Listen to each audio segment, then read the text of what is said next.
बच्चों में डिप्रेशन की क्या वजूहत हो सकती हैं? आमतौर पर ये देखा गया है कि अगर ख़ानदान में डिप्रेशन की बीमारी या उदासी की बीमारी काफ़ी चल रही होती है, तो उसकी वजह से बच्चों में डिप्रेशन होने का ज़्यादा चांस होता है।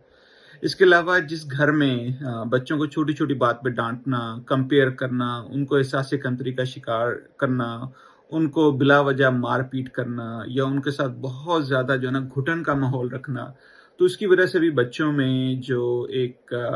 इज़्ज़त-ए-नफ़्स होती है वो पैदा नहीं होती, बच्चों में जो कॉन्फिडेंस होता है वो पैदा नहीं होता। बच्चे जो हैं वो हर वक़्त सहमे-सहमे, डरे-डरे से रहते हैं। उनको ये खौफ लगा रहता है कि पता नहीं वो क्या गलत कर लें, क्या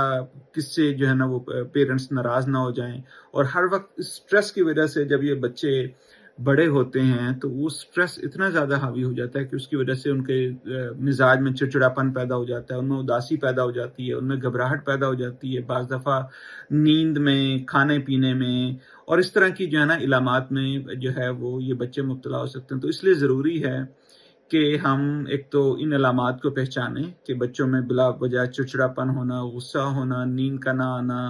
परेशान हो जाना, उदास हो जाना, मनफ़ी बातें करना अपने बारे में, दुनिया के बारे में, तो ये सब जो है बचपन में डिप्रेशन की अलामात हो सकती हैं।